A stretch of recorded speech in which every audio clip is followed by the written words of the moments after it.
उद्धरल्या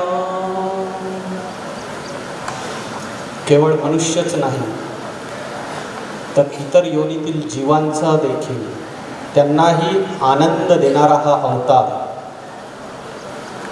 इथून जवळच परमेश्वरपूर, या परमेश्वरपुराचं दैवत आणि आमचे चौथे अवतार श्री प्रभू बाबांना सर्वप्रथम साष्टांग दंडवत प्रणाम करतो. ज्यांनी या भूमीमध्ये येऊन दोन भुजंगांचं वैर संपवलं असे आमचे साधनदाते सर्वज्ञ श्री चक्रधर प्रभू महाराज आणि आमचे साधनदाते उत्तरापंथी गेल्यानंतर श्री प्रभू बाबांकडे हा परिवार सांभाळी घातला आणि श्री प्रभू बाबा निजधामाला गेल्यानंतर श्री प्रभूंनी ज्यांच्या सांभाळी अगदी नागदेवाचार्यांपासून तर आजपर्यंत सगळ्यांना सांभाळी घातलेला आहे तसे विद्यमान परमेश्वर अवतार या मार्गासी अधिकरण श्री दत्तात्रय प्रभू महाराज या अवतारांना सर्वप्रथम साष्टांग दंडवत प्रणाम करतो. आज हा ज्ञानाई महोत्सव खरं बाबांच्या इंगोलीकर बाबांच्या डोक्यामध्ये वेगवेगळ्या संकल्पना असतात आणि त्या संकल्पना त्या पूर्णत्वास नेतात हे अत्यंत महत्त्वाचं आहे की वेगवेगळ्या पद्धतीने कशा आपल्या वासनिकांना एकत्र आणता येईल, जोडता येईल, त्यांना ज्ञान देता येईल असा प्रयत्न त्यांचा असतो.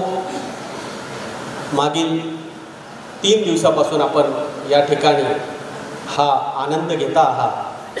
अशा या ज्ञानाई महोत्सवाचा आजचा हा 4था दिवस आणि या 4थ्या दिवसाच्या पहिल्या सत्रामध्ये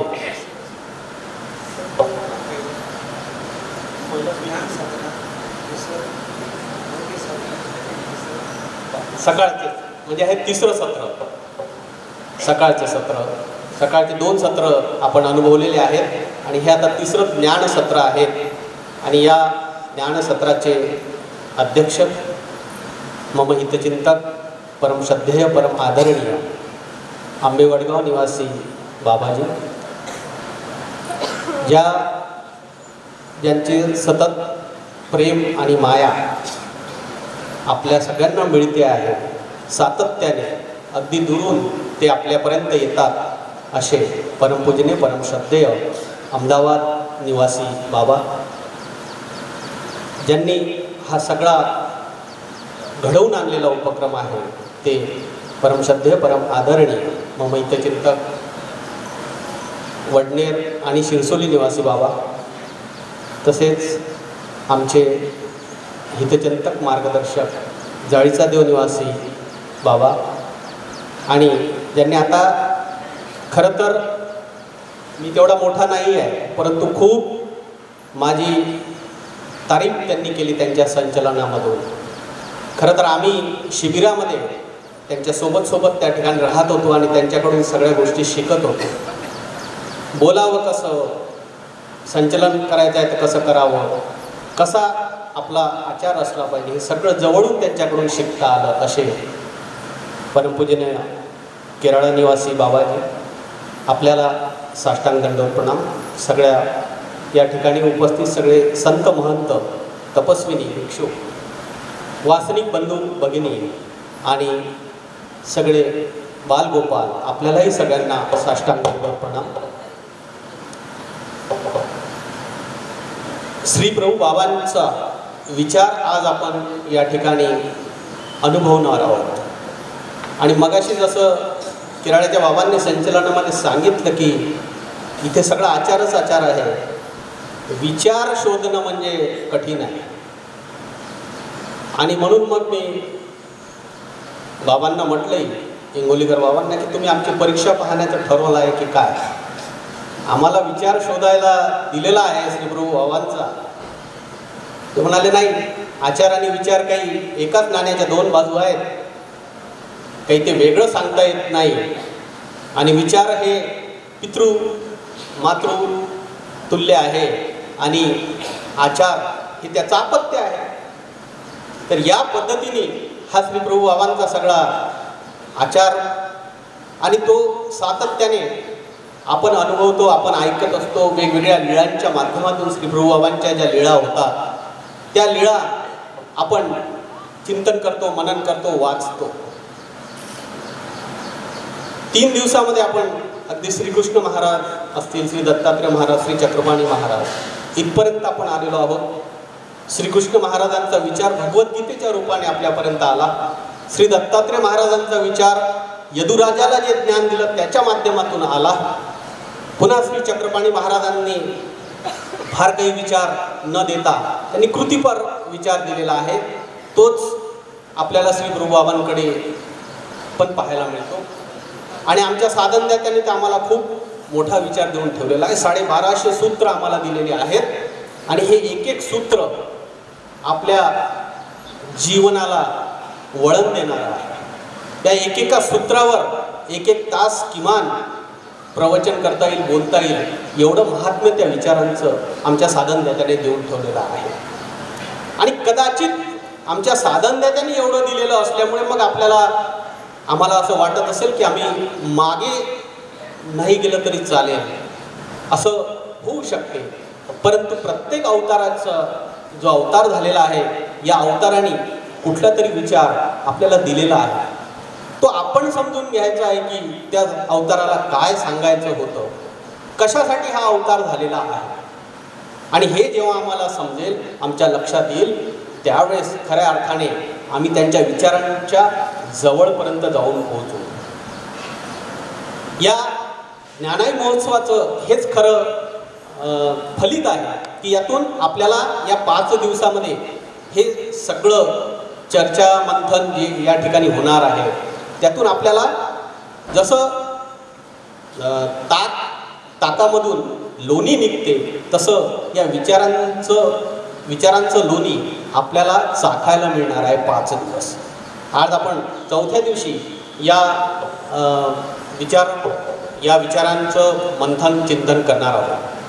मुळात श्री प्रभू बाबांच्या आपण जेव्हा चरित्रामध्ये डोकावतो, श्री प्रभू बाबांच्या मूर्तीकडे जेव्हा पाहतो तेव्हा असं लक्षात येते की ही मूर्ती कशी आहे तर अबोल आहे. न बोलताही श्री प्रभू बाबा खूप काही सांगून जातात, खूप काही करून जातात. वेडीपिशी दिसायला मूर्ती आहे वरतून, कारण जो श्री प्रभू बाबांच्या सन्निधानामध्ये पहिल्यांदा येतो तो त्यांना वेडापिसाच समजतो. परंतु श्री प्रभू बाबांच्या जवळ जेव्हा तो राहतो तेव्हा त्याच्या मतामध्ये परिवर्तन होते आणि वेड्यापिसाच्या ऐवजी तो त्यांना काय म्हणू लागतो, राऊळ माय राऊळ बाप. म्हणजे हे जे परिवर्तन आहे हे परिवर्तन श्री प्रभू बाबा न बोलता आपल्या कृतीमधून करत असतात. आणि म्हणून वेड्यापिशापासून तर माय बाबापर्यंतचा जो प्रवास आहे श्री प्रभू बाबांचा, यामध्ये खूप काही आपल्याला घेण्यासारखं आहे. खूप सारं श्री प्रभू आपल्याला देत असतात. आम्ही साधनदात्याचं जे आमच्या सूत्रपाठ आम्हाला दिलेलं आहे त्याच्यामध्ये विचारांचं एक स्वतंत्र प्रकरण आहे आणि त्या विचारामध्ये 285 सूत्र हे विचारामध्ये आहेत. आणि त्याशिवाय विचार माळिका आहे, त्याच्याही मध्ये 200च्या वर सूत्र आपण सगळे अभ्यासतो, चिंतन करतो, त्याचं मंथन करत असतो.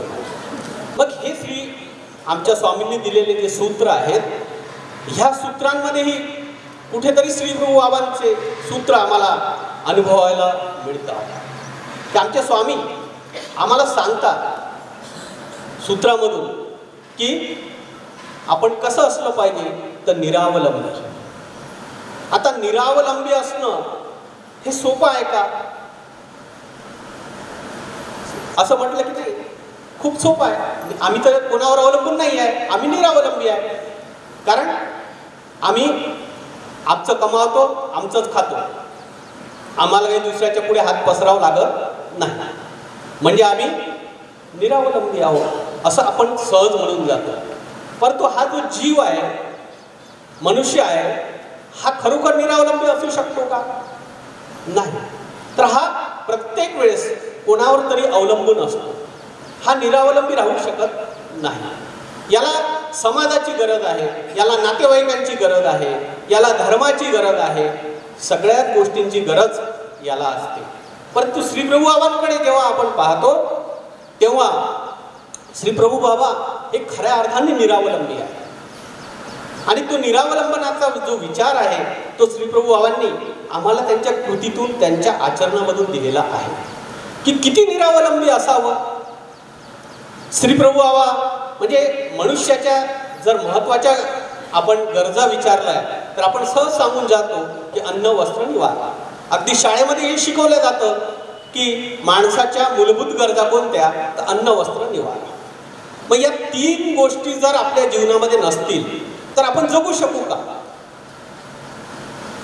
कोणी म्हणेल की नाही, ह्या 3 गोष्टी माणसाला आवश्यक आहेत, याच्याशिवाय जगता येत नाही. अंग झाकायला वस्त्र पाहिजे, पोट भरायसाठी अन्न पाहिजे आणि ऊन, थंडी, वारा, पावसापासून संरक्षण व्हावं याच्यासाठी घर पाहिजे, म्हणजे निवारा पाहिजे. मग ह्या 3 गोष्टी आम्हाला पाहिजेत. परंतु श्री प्रभू बाबांकडे जेव्हा आम्ही पाहतो, श्री प्रभू बाबांना या कुठल्याच गोष्टीची गरज नाही. त्यांच्या मनात आलं तिथे ते झोपतात, त्यांच्या मनात आलं तिथे ते जातात, त्यांना वाटलं त्याच्या घरी जाऊन ते अन्न ग्रहण करतात. कधी कधी त्यांच्या अंगावर पुरेसं वस्त्रही नाही आहे. म्हणजे कुठल्याच गोष्टीचं आलंबन श्री प्रभू बाबांकडे आपल्याला पाहिल्यानंतर दिसत नाही. त्या गाईच्या गोठ्यामध्ये पण जाऊन झोपतात, एखाद्या मंदिरामध्ये, एखाद्या पडवीमध्ये, कुठेच त्यांना त्या गोष्टीची गरज वाटत नाही. आज आपण मग राजमठ एवढा मोठा बांधलेला आहे. हा राजमठ आपल्या पूर्वजांनी, आपल्या स्वामींचे जे शिष्य परिवार होता त्यांनी तो राजमठ निर्माण केलेला आहे. एरवी श्री प्रभू बाबाला त्या कोणत्याच गोष्टीची गरज नव्हती. कारण रिद्धपूर तिथले महाजन लोकही असं म्हणायचे की हे गाव कोणाचं, हे गाव राऊळांचं.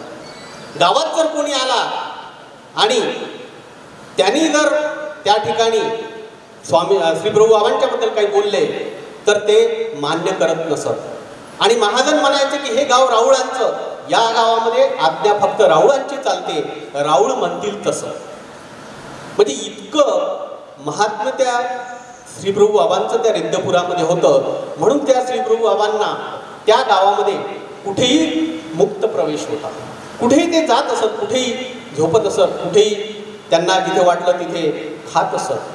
आणि कधी कधी इच्छा नसेल तर फेकून देत असत, खातही नसत. म्हणजे हे निरावलंबित्व जीवन जे आहे ते श्री प्रभू आम्हाला शिकवतात. अशा पद्धतीने माणूस राहू शकतो का? कारण आमच्या देवाने आम्हाला अस्थिपरी जेव्हा सांगितली त्या अस्थिपरीमध्येही आम्हाला निरावलंबी व्हायलाच सांगितलेलं आहे ना. विकार, विकल्प आणि स्वभाव हे 3 गोष्टी सोडून निरावलंबी व्हायला सांगितलेलं आहे. आणि हे जे महत्त्वाचा जो हा विचार आहे हा श्री प्रभू बाबांच्या त्या चरित्रामधून आपल्याला शिकायला मिळतो की किती माणसांनी कशा पद्धतीने निरावलंबी असलं पाहिजे. आपण तर सकाळी नाश्त्याचं काय, मग नाश्ता मिळाल्यानंतर दुपारच्या जेवणात काय, म्हणजे नाश्ता झाल्याबरोबर आपला प्रश्न असतो की दुपारच्या जेवणात बरोबर भेटेल की नाही. आज दुपारचं जेवण झालं की संध्याकाळचे विचार असतात. आणि जोपर्यंत आपला अभिमान जात नाही ना तोपर्यंत आपण विकार विकल्प शून्य होऊच शकत नाही. काय बाबा, अभिमानामुळेच हे विकार विकल्प जे आहे हे अधिक अधिक वाढत जातात. आणि जोपर्यंत निराभिमानी आपण होणार नाही तोपर्यंत आपल्याला विकार विकल्प शून्य होताच येणार नाही. आणि म्हणून हा विचार अत्यंत महत्त्वाचा श्री गुरु बाबांनी आपल्याला दिला. श्री गुरु बाबांना कुठला अभिमान आहे नाही. कुठेही जातात ना, कोणाच्याही घरी जातात, कोणते ब्राह्मणाच्या घरी जातात, तसेच महार मातंगाच्या घरी जातात आणि तिथलेही पदार्थ चाकतात. एवढंच काय, खाटिकाच्या घरी जातात, तिथं त्याचा हाड मांस जे असते ठेवलेलं त्याच्याशी खेळ करत बसतात आणि तेच भरलेले हात घेऊन इकडे ब्राह्मणाच्या घरामध्ये जातात. कशासाठी करायची आहे कृती? ही कृती जी केलेली आहे हा विचार करण्यासाठी आहे की निराभिमानी असलं पाहिजे. अभिमान कशात आहे? आम्ही ब्राह्मण म्हणजे श्रेष्ठ नाही. अहो जीव जन्माला आलेले सगळे तर तिकडे तमात पडलेलेच होते ना, तिथं तर सगळे सारखेच होते. होतं का तिथं वेगळं कोणी? सगळ्यांचं स्वरूप सारखंच आहे त्या तमामध्ये. इकडे आल्यानंतर ह्या जीवाचे स्वरूप बदलत गेले. आपण 3.5 हाताचे झालो, तो साप 1-2 फुटाचा झाला, ते माशी मच्छर एवढूसा झाला. मग ते लक्षात घ्यायचं की आम्ही कुठं होतो, आम्ही तमामध्ये असताना कसे होतो. मग तिथे तर सगळे सारखेच होतो ना. मग इथे आल्यानंतर का बरं? कारण इथे आल्यावर हा अभिमान चढला प्रत्येकाला. मग मनुष्य योनीमध्ये आल्यावर मनुष्य म्हणतो की मी श्रेष्ठ, सगळ्यात माझी योनी श्रेष्ठ आहे. परंतु श्री प्रभू बाबा मनुष्यांसोबतच पशुपक्ष्यांमध्ये पण रमतात, त्यांनाही आनंद देतात. आणि म्हणूनच पहा तुम्ही की ब्रह्मपदी कोणाला पाठवलं? कृमीला. एक जी नाल्यामध्ये जी अळी आहे त्या अळीला पाठवलं. एखाद्या जीवाला दुसऱ्या मनुष्याला ब्रह्मपदी पाठवण्याची लीळा आहे का? असायला पाहिजे होती. एवढे जण होते आजूबाजूला, पण ब्रह्मपदी कृमीलाच पाठवलेला आहे. म्हणजे निराभिमानता आहे, अभिमान नाही आहे. सगळे जीव सारखे आहे हे त्या ठिकाणी दाखवलेलं आहे ना. अशा शूद्र ब्राह्मण त्या काळामध्ये ही उतरंड होती समाजाची. ब्राह्मण श्रेष्ठ, शूद्र कनिष्ठ, आणि मध्ये क्षत्रिय आणि वैश्य. आणि या सगळ्यांना जोडण्याचं, सगळ्यांना बांधण्याचं काम श्री प्रभू बाबांनी त्या ठिकाणी केलेलं आहे. प्रत्येकाचा अभिमान त्या ठिकाणी श्री प्रभू बाबांनी गाळून टाकलेला, पाडून टाकलेला आहे की अभिमानाने जगता येत नाही, अभिमान घेऊन कोणीही जगू शकत नाही. म्हणून आपणही आपल्या जीवनामध्ये किती निराभिमानी आपल्याला होता येईल याचा प्रयत्न करायचा. नाही होणार एका दिवसामध्ये, आणि इतक्या वर्षापासूनचा आपल्या ते ठासून भरलेला आहे. पण सुरुवात करायला काय हरकत आहे? एखाद्या दिवशी नाही मिळाली गादी तर खाली बसून पहा, खाली आसन नसेल तर तसंच फरशीवर बसून पहा, काही नाही होणार, काही फरक पडणार नाही. एखादं मोठ्या पदावर आहे आणि तो मोठ्या पदावरचा माणूस खाली बसला तर त्याचं काही पद खाली जाणार नाही, त्याचं पद निघून जाणार नाही. पंतप्रधान आहे आणि पंतप्रधान आले खाली बसले, इथं काही फरक पडणार नाही. पंतप्रधान राहणारच आहेत. त्यांच्या वागण्यामुळे त्यांचं पद जाणार नाही, त्यांच्या आचरणामुळे. त्यांचा आचार कसा आहे, उलट लोक त्याचं अनुकरण करतील की पंतप्रधान जर खाली बसतात तर आपण खाली बसलं पाहिजे. असं ही निराभिमानता जी आहे ही अत्यंत महत्त्वाची आहे. आणि ती श्री प्रभू बाबांनी आम्हाला त्यांच्या जीवनातून, त्यांच्या चरित्रामधून ही शिकवलेली आहे की असं निराभिमानी जर आपण झालो तर निश्चितच आपलं जे ध्येय आहे, आपल्या सगळ्यांचं ध्येय एकच आहे. किंबहुना सगळ्या जीवांचंही ध्येय तेच आहे. आपल्याला माहिती आहे, त्यांना माहिती नाही. फरक एवढाच आहे. काय आपलं ध्येय?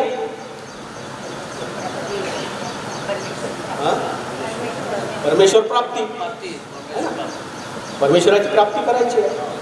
सगळ्यांचा उद्धार एक ना एक दिवस होणारच आहे. त्याच्यासाठीच तो सृष्टी निर्माण केली परमेश्वराने. हे सगळे जीव त्याच्यातून तमातून इकडे आणले, म्हणजे होणार तर आहे. त्यांना माहिती नाही, ते लेट कमर आहे. आपण पुढे जाणारे आहोत. जरा आपल्याला 4 पदार्थ समजतो आणि म्हणून आपण पुढे चाललो आहे. पण हा जर जीवाचा उद्धार आपल्याला करून घ्यायचा असेल तर आपल्याला निराभिमानता ही आपल्या जीवनामध्ये अत्यंत महत्त्वाची आहे. जिथे कुठे जाल तिथे हा अभिमान सोडून द्या. काही ओळख द्यायची गरज नाही. मी अमुक आहे, मी तमुक आहे. लोक आपोआप ओळखतील, तुमच्या आचार विचारावरून तुम्हाला ओळखतील की तुम्ही काय आहे. आणि म्हणून हा एक महत्त्वाचा जो विचार आहे तो आपण या श्रीप्रभू चरित्रामधून घेतला पाहिजे. यानंतर आता जसं मी तुम्हाला सांगितलं की आपल्या पंथामध्ये हा पंथाचा जो तत्त्वज्ञानाचा जो पाया आहे प्रामुख्याने तो 4 खांबावर आपला उभा आहे. एक खांब आहे जीव, दुसरा आहे काय देवता, तिसरा प्रपंच, चौथा परमेश्वर. की या पूर्ण जर तत्त्वज्ञानाचा जर आपण अभ्यास करतो म्हटलं तर कुठेही या 4ला सोडून आपल्याला जाता येत नाही. ह्या 4वरच आपला सगळा पुढचा डोलारा आपल्याला उभे राहिलेला दिसतो की जीव, देवता, प्रपंच आणि परमेश्वर. ह्या 4 गोष्टी जर आपल्याला कळल्या तर खऱ्या अर्थाने आपल्या उद्धरणाच्या मार्ग आपल्याला सापडतो. उद्धरणाचा मार्ग सापडतो. उद्धार होतो असं नाही, उद्धार नंतर होणार, अस्तुपरी आचरल्यावर होणार, परंतु त्या मार्गाची ओळख आपल्याला हे 4 पदार्थ समजल्यानंतर होते.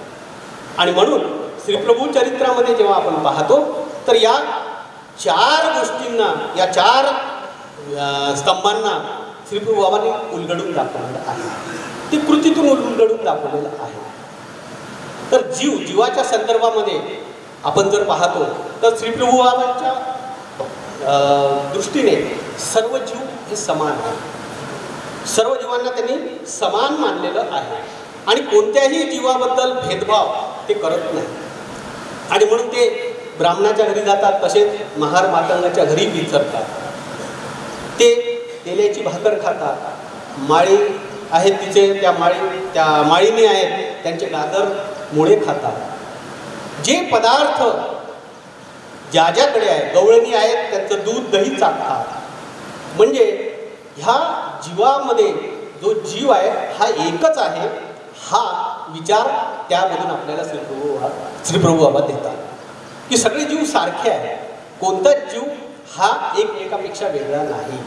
हे दाखवण्यासाठी हा जीव आपल्याला त्या ठिकाणी उलगडून दाखवला आणि त्या लीळांमधून तो आपल्याला उलगडत जातो. मग पशुपक्षी आहेत त्यांच्याशी श्रीप्रभू बाबा एकरूप होतात. म्हणजे त्यांच्यामध्ये देखील जीव आहे हे श्रीप्रभू बाबा आपल्याला दाखवतात. म्हणूनच कृमीलाही ब्रह्मपदी पाठवतात आणि जेवता जेवता काय करतात, राजमठामध्ये जेवायला बसलेले आहेत, भोजन करतात आहे श्रीप्रभू बाबा आणि लगेच धावत कुठे जातात, कोळवी, आणि काय करतात, त्या बोरीचा काटा मोडतात. पहा, परब्रह्म परमेश्वर अवतार आहे, भोजनाची वेळ आहे. आपल्या घरी जर कोणी आलं भोजनाच्या वेळ आणि कोणी म्हटलं की आपण उठतो का? नाही, पहिले जेवण उद्या मग पाहू. पण श्रीप्रभू बाबा जीवाबद्दलची ही तळमळ, जीव कळवळ आहे त्या जीवाबद्दल आणि धावत त्या कोळविहीरीपर्यंत जातात. आता राजमठापासून कोळविहीर किती अंतर आहे? जाऊन पहा पाहिजे, किमान 3-4 किलोमीटर असेल. 4 किलोमीटर, 3 किलोमीटर आहे, 9 किलोमीटर. बाबांनी बरोबर सांगितलं, 9 किलोमीटर. 9 किलोमीटर धावत श्रीप्रभू बाबा गेलेले आहे पहा एका जीवाच्यासाठी. आणि तो काटा पुढून त्यातला तो जीव जो आहे त्याचे जे दुःख आहे ते त्या ठिकाणी थांबवले आणि त्याला सुखफळाला पाठवलेलं आहे. म्हणजे हा जीव जो आहे या प्रती ही समानता, परमेश्वराला जीवाबद्दल किती आत्मीयता असते हे आपल्याला या लीळेमधून पाहायला मिळते. ते जीवाचं महत्त्व श्रीप्रभू बाबा वारंवार त्यांच्या वेळोवेळी त्या लीळा आपल्याला झालेल्या आहेत, त्या प्रत्येक लीळांमधून त्या जीवासंदर्भामध्ये आपल्याला तो विचार पाहायला मिळतो. देवता दुसरा जो स्तंभ आहे, हा देवता जे आहे, हा देवता ह्या परमेश्वरापेक्षा जीवापेक्षा वेगळ्या आहेत हे श्रीप्रभू बाबांनी सिद्ध करून दाखवलेलं आहे. आणि म्हणून ते काय करतात, त्या देवतांशी खेळ खेळतात. परशुरामाची मूर्ती, गणेशाची मूर्ती, 8 जया रिद्धपुराच्या 8 दिशांना आहे. त्या 8 जयांच्या ठिकाणी 8 देवता होते, आमजई, तुळजई, आणि तिथे जाऊन तिथे खेळ करायचा. हा कानू, हा नाकू, हा डोळो, हा देऊ नव्हे, हा देऊ नव्हे म्हणे. म्हणजे त्या कोण आहे? देवता आहे. हे कृतीतून दाखवलेलं आहे. आणि त्या देवता त्यांचं महत्त्व, त्यांचं अस्तित्व हे जीवांना समजावं यासाठी श्रीप्रभू बाबांनी दाखवलेला आहे. तो नवचंडिकेचा घट त्या राजमठामध्ये मांडला, महाजनांनी त्या ठिकाणी मांडलं होतं, पूजा मांडली होती ती, आणि श्रीप्रभू बाबांनी जाऊन ती तुडवून टाकली. की ज्या ठिकाणी श्रीप्रभू बाबांचं बसण्याचं आसन आहे त्या ठिकाणी ही पूजा कशी निर्माण होते. म्हणजे देवतांचं जे महत्त्व आहे, देवतांचं जे अधिष्ठान आहे हे परमेश्वरापेक्षा मोठं असू शकत नाही. आणि म्हणून त्या देवतांना त्यांची जागा श्रीप्रभू बाबांनी दाखवून दिलेली आहे. अशा देवतांच्या संदर्भामध्ये अनेक लीळा, अनेक खेळकिडा श्रीप्रभू बाबांनी केला. त्या देऊळवाड्याला गेल्यानंतर त्या नृसिंहाच्या मंदिरामध्ये श्री प्रभू बाबा लीळा करतात, क्रीडा करतात. आजही ती मूर्ती आपण नमस्कारी म्हणून मानतो, नमस्कार त्या ठिकाणी जाऊन करतो, आपल्यासाठी वंदनीय आहे. म्हणजे हे श्री प्रभू बाबा या देवतांच्या संदर्भात त्यांचं एक वेगळं अस्तित्व आपल्याला दाखवतात. देवतांची थट्टा मस्करी वगैरे करायला ते मागे पुढे पाहत नाही, कारण परमेश्वराचं हे श्रेष्ठत्व आहे आणि ते देवतांपेक्षा परमेश्वर श्रेष्ठच आहे, हे या लीळांमधून आपल्याला श्री प्रभू बाबा दाखवतात. तिसरं, प्रपंचाच्या संदर्भामध्ये हा जो जडमूड प्रपंच बनलेला आहे, पंचमहाभूता आणि त्रिगुणांनी हा भरलेला प्रपंच जो आहे, या प्रपंचाचंही एक अस्तित्व आहे आणि तेही आपल्याला वारंवार श्री प्रभू बाबा दाखवून देतात आहे. आणि म्हणून श्री चरित्रामध्ये लीळा आलेली आहे की एक दिवस त्या गावामध्ये विद्यपुरामध्ये खूप दुष्काळ पडलेला आहे. इतका दुष्काळ की आता आपले जे भक्तजन होते त्या भक्तजनांना भिक्षा देखील मिळणं मुश्किल झालेलं होतं. लोक भिक्षा देऊ शकत नव्हते, खायला काही नव्हतं आणि म्हणून सगळे पिडलेले लोक आहेत आणि तेच भक्तजनांना म्हणतात की आता काही आमच्याचकडे नाही तर तुम्हाला काय द्यावं भिक्षेला. आणि म्हणून मग श्री प्रभू बाबांना तुम्ही विनंती करा.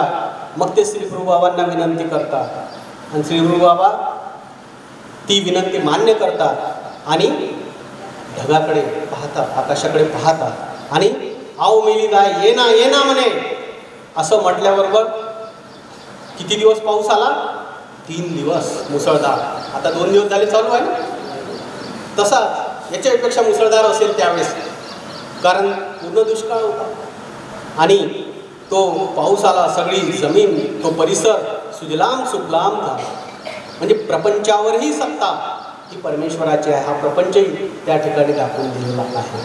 आणि एकदा ओला दुष्काळ आला, खूप पाऊस आला, आता पाण्याची गरज नाही, सगळं पिकं वाहून जाणार आहे अशी परिस्थिती झाली. आणि त्यावेळेस पुन्हा श्री प्रभू बाबांकडे विनंती करायला गेले आणि श्री प्रभू बाबा म्हणले आओ मेली जाय ना म्हणे. त्याला पाठवलं, त्या पाण्याला थांबवलं. तर अशा कधी थंडीचे दिवस आहे, त्या थंडीच्या दिवसामध्ये खूप हिव वाजत आहे आणि आता या थंडीपासून संरक्षण कसं करावं म्हणून मग ऊन पडलेलं नाही आहे, म्हणून त्या सूर्याला आवाहन करतात, आओ मेली जाय ये ना म्हणे. आणि लगेच तो सूर्य त्या ढगाळ लपलेला तो बाहेर येतो आणि लगेच त्या सूर्याची किरणं त्या रिद्धपुरामध्ये आपल्याला पडलेले दिसतात. म्हणजे या प्रपंचालाही देखील आव्हान, प्रपंचालाही बोलावणे, प्रपंचावरही सत्ता, हे सगळं त्या याच्यातून आपल्याला दिसते. मातंगाची लीळा आपल्याला सगळ्यांना माहिती आहे की ते मातंग विना पाण्याविना मरत होते आणि म्हणून त्या गावातल्या लोकांनी काय केलं की हे आपल्याला बाट होतो, हे शिवाशिव करतात, आपलं पाणी पितात, आपल्या पाणवठ्याचं पाणी पितात, म्हणून गावाच्या बाहेर त्यांची घरं बांधलेली होती. आणि श्री प्रभू बाबा जाऊन त्या ठिकाणी पण जात होते आणि त्यावेळेस मातंगांनी विनंती केली की रावळो आम्ही पाण्याविने मरतू असे. आणि श्री प्रभू बाबांनी त्यांची विनंती मान्य केला. आओ मेली जाय खनिना म्हणे, खनिना खण. आणि आपल्या अंगठ्याने दाखवली जागा त्या ठिकाणी खणायला लावलं, त्या ठिकाणी पाणी लागलं. म्हणजे हा प्रपंचातला जो घटक आहे यातून पाणी देखील काढतात. हा विचार जो आहे श्री प्रभू बाबांचा की या प्रपंचावरही अधिसत्ता ही परमेश्वराची आहे, की परमेश्वरानेच निर्माण केलेला प्रपंच आहे. हे सगळे जीव देवता यांचं अस्तित्व जे आहे ते केवळ परमेश्वरामुळे आहे आणि ते आपल्याला त्या माध्यमातून श्री प्रभू बाबांनी दाखवून दिलेलं आहे. आणि परमेश्वराचं जो चौथा स्तंभ आहे स्वतः परमेश्वर, परब्रह्म परमेश्वर श्री प्रभू बाबा आहे आणि त्यामुळे ते आपलं परमेश्वरत्व सहसा सिद्ध करत, सहसा दाखवत नाही.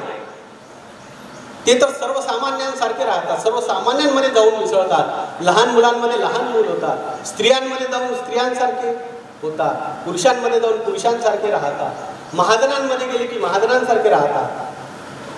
परंतु आपलं परमेश्वरत्व जे आहे ते जे लपवून ठेवलेलं आहे ते देखील आपल्याला सिद्ध करताना श्री प्रभू बाबा आपल्याला दिसतात. काय परमेश्वराचा अवतार कशासाठी झालेला आहे? या जीवाचा उद्धार.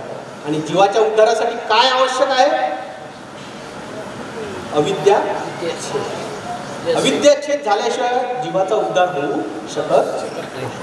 कारण ही अविद्या अनादि अविद्या आहे, ती आपल्या जीवाला लागलेली आहे. आणि म्हणून ही अविद्याच्छेद आपल्याला श्री प्रभू बाबा करताना दिसतात. किती जीवांची?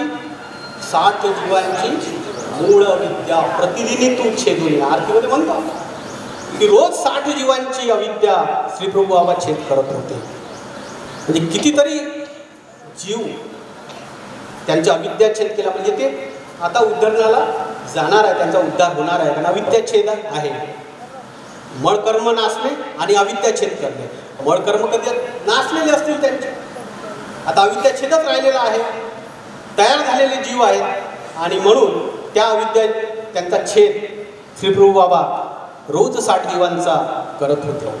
देवता श्री प्रभू बाबांना ओवाळायला येतात. देवता श्री प्रभू बाबांना ओळखतात की परमेश्वर आहे.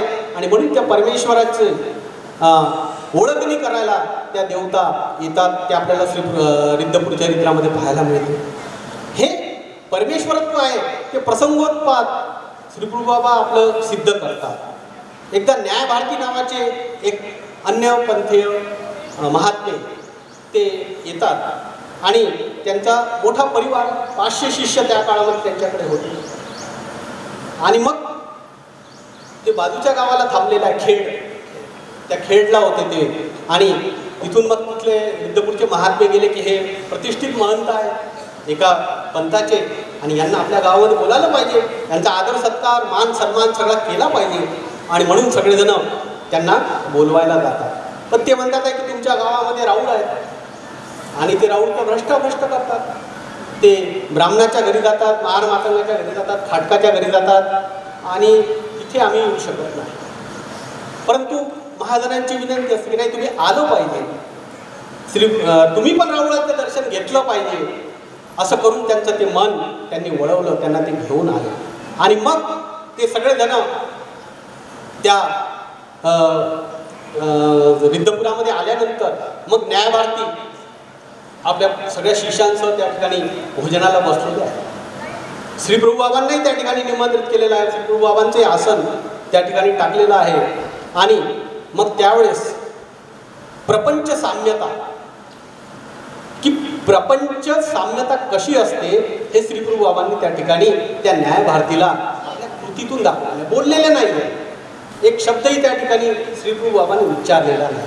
ही प्रपंच साम्यता त्याच्या लक्षात आणून दिलेली आहे आपल्या कृतीतून. मग त्या माहीमभट्ट त्या ठिकाणी आहेत, माहीमभट्ट विद्वान आहेत. आणि म्हणून श्री प्रभू बाबा त्यांना आज्ञा करतात आणि श्री प्रभू बाबा त्या न्यायभारतींशी चर्चा करतात. आणि ही चर्चा चांगलीच रंगते. मग त्याच्यावर ते उत्तर देतात आणि मग ते न्यायभारती प्रश्न करतात की जीवनमुक्त तो कैसा, की तुम्ही सगळं हे सांगितलं, हे शास्त्र वगैरे सगळं, आणि जीवनमुक्त हा जीव असला पाहिजे हे बरोबर आहे, पण जीवनमुक्त कसा ओळखावा. आणि मग माहीमभट्ट श्री प्रभू बाबांकडे न्यायभारतींना बोट करून दाखवतात की जीवनमुक्त तो ऐसा, की असा की जो निर्विकार निर्विकल्प निराभिमानी आहे, असा हा जीवनमुक्त परमेश्वर आहे. ती ओळख त्या न्यायभारतीला श्री प्रभू बाबा करून देतात. आणि त्यावेळेस श्री प्रभू बाबा हास्य करतात, आओ मेला दाय म्हणून. असं होकार त्या ठिकाणी भरलेला आहे. द्राविड देशाचा ब्राह्मण तो पुराण पाहून आला की रिद्धपुरामध्ये परमेश्वर क्रीडत आहे, परमेश्वराचा अवतार झालेला आहे. म्हणून खरोखर हा अवतार झालेला आहे का म्हणून तो पाहण्यासाठी तो द्राविड देशीचा ब्राह्मण त्या ठिकाणी येतो. आणि आता कोणाला विचारावं, आणि म्हणून तो श्री प्रभू बाबांनाच विचारतो की आपण कोण आहात. आणि तेव्हा पहिल्यांदा परमेश्वराने श्री प्रभू बाबांनी आपली ओळख करून दिलेली आहे. आणि अत्यंत महत्त्वाची ही ओळख करून दिलेली आहे की नाहम मनुष्यो न च देव यक्षो, न ब्राह्मण क्षत्रिय वैश्य शूद्रा, न ब्रह्मचारी न गृही वनस्तो, भिक्षू न चाह निज बोध. काय आहे? एकाच वाक्यामध्ये संपूर्ण विचार प्रकरण आपल्याला श्री प्रभू बाबांनी देऊन ठेवलेलं आहे की जीव, देवता, प्रपंच आणि परमेश्वर. पूर्ण ब्रह्मविद्या जी आहे या सूत्रामध्ये बसलेली आहे की जीव देवता यांच्या पलीकडे आहे. कोण? परमेश्वर. प्रपंच त्याच्याही पलीकडे आहे. ब्राह्मण, क्षत्रिय, वैश्य ही जी काही समाजाची विभागणी होती हे पण आम्ही नाही. ब्राह्मण नाही, वैश्य नाही, क्षत्रिय नाही, शूद्रही नाही. मग 4 वर्ण होते. 4 जसे वर्ण होते तसे 4 आश्रम होते. ब्रह्मचारी, गृहस्थी, वानप्रस्थ आणि संन्यास आश्रम. तर ह्या 4च्याही पलीकडे आम्ही आहोत असं देव सांगतात आहे. श्री गुरु बाबा सांगतात की आपण म्हणू की श्री गुरु बाबा ब्रह्मचारी होते, आपण म्हणू श्री गुरु बाबा संन्यासी होते. हे आपण म्हणतो, पण तिथे श्री गुरु बाबांनी ते अमान्य केलेलं आहे की आम्ही ब्राह्मण नाही, आम्ही वैश्य नाही, आम्ही शूद्र नाही, आम्ही वैश्य नाही, आम्ही ब्रह्मचारी नाही, आम्ही गृहस्थाश्रमी नाही, आम्ही संन्यासी नाही. तर आम्ही कोण आहोत? तर आत्मबोध रूप परमेश्वर. परमेश्वर हा या 3ही पदार्थांच्या वेगळा आहे आणि तो 3ही पदार्थांच्या श्रेष्ठ आहे.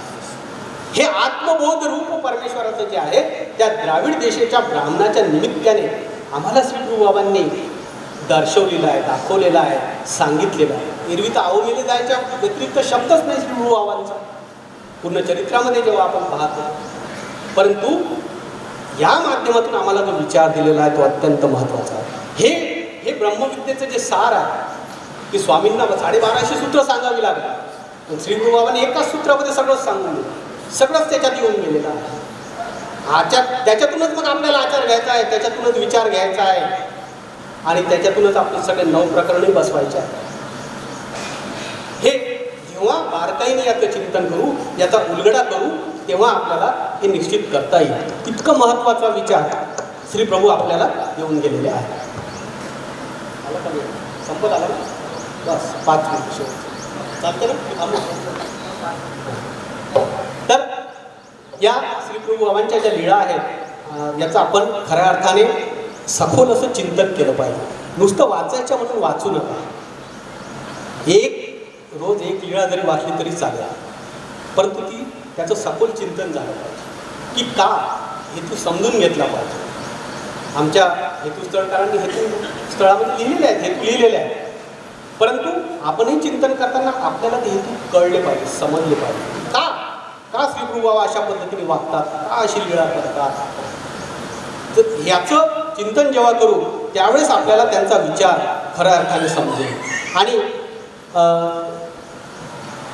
जे त्यांच्या विचारांवरून आपल्याला मिळते आहे. तर कोणाला शिव्या दिल्या, कोणाला थापा आणल्या, कोण मृत झालेलं बाळक जिववलं, ह्या सगळ्या लीळा आहेत. ह्या सगळ्या आपल्याला माहिती आहे. या लीळांमधून आपल्याला जे दिसते की श्री गुरु बाबा उगाच कोणालाही मारत होते, उगाच कोणालाही शिव्या देत होते असं नाही.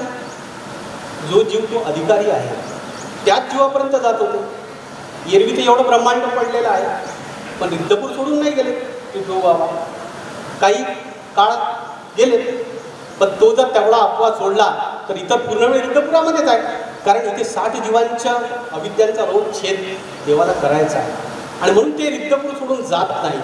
आणि या जीवांचा कर्मनाशासाठी जसं आमचे स्वामी पण देखील काय करायचे, पोहायला लावायचे, उड्या मारायला लावायचे, धावायला लावायचे नागदेवाचार्य आणि सगळ्या भक्तजनांना, तसंच या ठिकाणी हे काय करतात आहे, शिव्या देतात, कोणाला मारतात, थापा हाणतात. म्हणजे त्या बळजबरी जाऊन घरोघरी जाऊन पदार्थ चाकतात. आम्ही तर रोज उपहार दाखवतो देवाला, खातात की नाही देव माहिती नाही. ते उपहाराचं ताट आम्हीच खातो नंतर उपहार सोडून, हो ना. पण इथे तर करून घेतलेलं आहे बळजबरीने. त्यांचं ते अन्नपदार्थ ग्रहण केलेलं आहे, त्यांच्याकडून त्या क्रिया करून घेतलेल्या आहेत. तर असं श्री प्रभू बाबाचं हे एकूणच आपल्याला चरित्र पाहायला मिळते. अगम्य अशा त्यांच्या लीळा आहेत, अगम्य असं चरित्र त्यांचं आहे. आणि आपल्याला श्री प्रभू बाबांच्या ज्या आत्मज्ञानाची जी उंची त्यांनी गाठलेली होती, सोबतच आपल्याला समता आणि ममता हे शिकवलेलं आहे त्यांनी. हे जे ममतेचं आणि समतेचं तत्त्वज्ञान त्यांनी जे आचरून दाखवलेलं आहे ते आपल्यासाठी अत्यंत महत्त्वाचं आहे. आपण ते आपल्या आचरणामध्ये आणलं पाहिजे. श्री गुरु बाबांनंतर स्वामींच्या नंतर श्रीप्रभूबाबांकडे आमचा सगळा भक्त परिवार होता.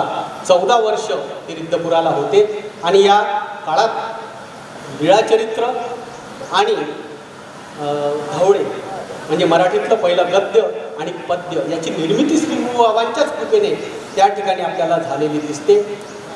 पुढे अनेक ग्रंथ महानुभावांचे जे आलेले आपल्याला दिसतात हे रिद्धपुरामध्येच जास्तीत जास्त त्याचं लिखाण झालेलं आपल्याला दिसते.